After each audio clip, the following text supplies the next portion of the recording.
What up, reader family? That just sounded so unnatural, but I felt like I had to say family because I normally say what up, reader fam. And some of you guys are like, are you saying reader fan or reader fam? I am saying reader fam, reader family, because we are a family here, y'all. We're a family of readers. I just felt like clarifying that with you guys, but anyway, today I've got a book haul and unboxing. I've got quite a few different books to show you guys today, so I'm really excited about that. And also I've got a fun unboxing for you, or at least I think it's gonna be fun. I have no idea what's in the box, so we're gonna find it out together. We're gonna figure this out. Also, before I get into the book haul, I just wanna let you guys know that I have completely revived my second channel. I haven't really mentioned it a lot in videos because there for a while my second channel was dead, but I have brought it back to life. Like, I'm putting a lot of content over there and I want you guys to go and watch it. That is if any of you guys care. I know that a lot of you guys are here just for the books, which I totally understand. So I will leave a link down below to my second channel. I've got tons of content going up on there within the next few weeks, and I'm gonna continue to upload content over there. So if you're interested, definitely go and check that out. But now let's get on with the books, y'all. Let's talk about some books. Yeah! The first book I got this month is What Light by Jay Asher. I was sent this by Penguin Random House.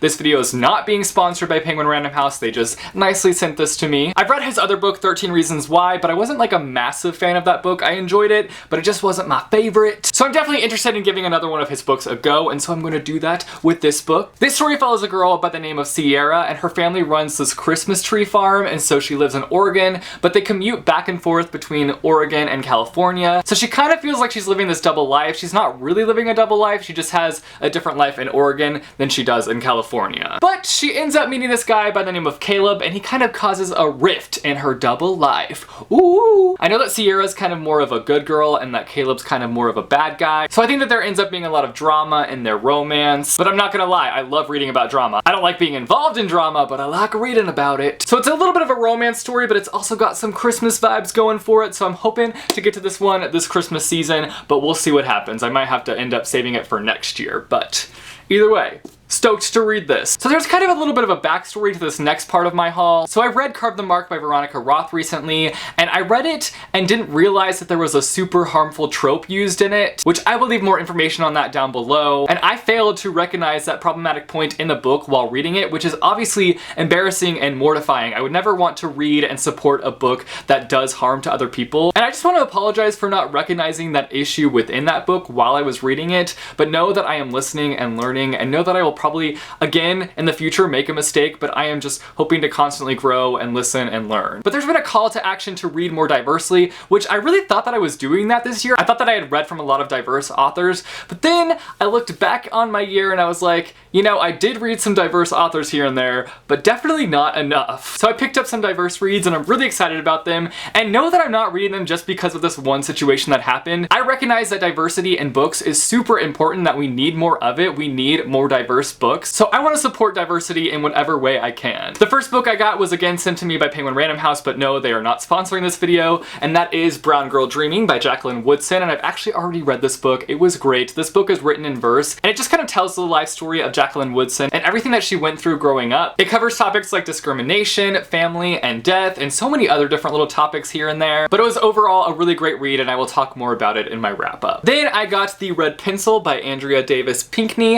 and I actually didn't know that this book was written in verse as well, so that's a nice little surprise. And also, there are illustrations throughout this book, and I didn't know that when picking it up, so that has me super duper pumped. But this story is about a girl by the name of Amira who has just turned 12, and she's ready to like take on the world. She's ready for this next adventure in her life, but then one day her village is attacked and she pretty much loses everything. The one thing that she's clinging on to is hope. Hope that things will end up better, and hope that she will survive. While I am excited for this book, I am afraid that it's going to tug at my heartstrings and make my little reader eyes cry little reader tears. Then I've got The Thing About Luck by Cynthia Karahara. I don't know if I'm pronouncing that correctly. This is one that I've actually been wanting to pick up for quite some time, but just never got around to doing it, so I decided to just rip the band-aid off and get this book, so I got it. This story is about a girl by the name of Summer, and one day her parents are whisked back to Japan in order to take care of an emergency that is taking place, and so Summer is left living with her overly intimidating grandparents, and she has to take care of her little brother, and she just feels like her family's luck has run out. Then one day she gets herself involved in something. I don't know what that something is because red alert, we have a very vague description here. But apparently this thing that she gets herself involved in makes everything in her life even more messier. There is quite a mess here on the cover, but I don't really know what that is. Like,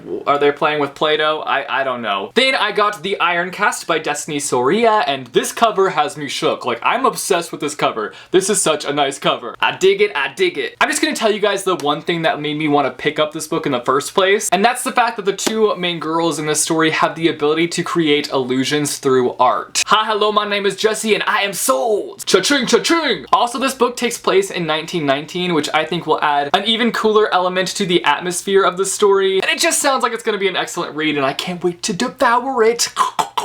And the last book I picked up is Everything I Never Told You by Celeste Ng. I've heard a lot of mixed reviews on this book, but I read the description and I was kind of intrigued by it, and it sounded like something that I might enjoy, so I decided to go ahead and pick it up. This follows a Chinese-American family living in the 1970s, and one day, one of the family members dies. Now here's the thing, I don't know if this is like a horror story or just a normal contemporary story. I guess it will just depend on how everything plays out within the story, but I know that this death has a huge impact on the family. It just kind of like throws everything into chaos. And so you kind of just follow their journey on kind of coping and dealing with this death and kind of just letting it sink in. So this might end up being another really sad book, but I'm still really looking forward to reading it. And lastly, it's time for an unboxing. I was sent a package from the BFG, like the actual BFG, that giant guy. I still have yet to read the BFG, and I'm just like, what's wrong with me? I need to read this book. But either way, I'm excited to open this package and see what's inside. Hey, hey, hey, hey! Opening the box, opening the box, opening the box, opening the box. Oh, there's brown paper in here. How nice. I have always wanted brown paper. Now get out of here. Let me see what else is in here. So in here, we have a little mason jar of some sort. If I can open this, I'm struggling here. Ooh, I really like this mason jar. Ooh, very nice. I don't know what I'll use it for. Maybe some like jam.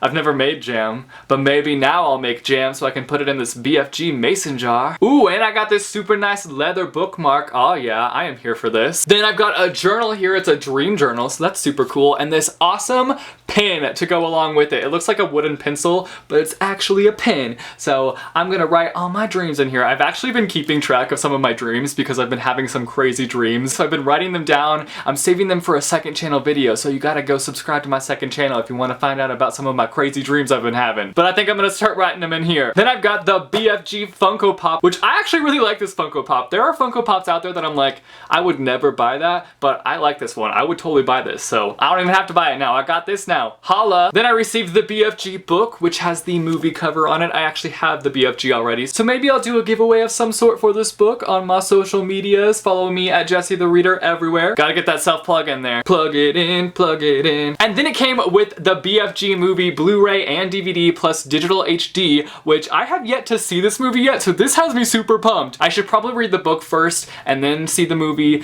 but I don't know, I'm kind of tempted to just like drop everything and watch this movie right now because I've been wanting to see it. So I don't know, let me know down below what I should do. Should I read the book first, then watch the movie, or should I just like cave and watch the movie? So that's all I got from the BFG, so thanks BFG for sending me that goodie box. It was awesome, jam-packed with so many cool things. So that's all I have for you guys today. I hope that you enjoyed this book haul and little unboxing that I did. You guys should let me know down below if you have read any of these books and what you thought about them. I'd love to hear from you guys. Also, let me know down below a book that you recently picked up. If you like this video, be sure to give it a big thumbs up. I post videos every Monday, Wednesday, Friday, so click subscribe if you want to be notified for when I post new videos. Thanks for watching, guys, and I will see you soon with a new video. Bye, chew. What up, reader fam? Today I'm doing a Q&A video. I love making Q&A videos. I love answering your guys' questions. So this time around I went on Instagram, which normally I just use Twitter, but Instagram is lit. Y'all had some great questions.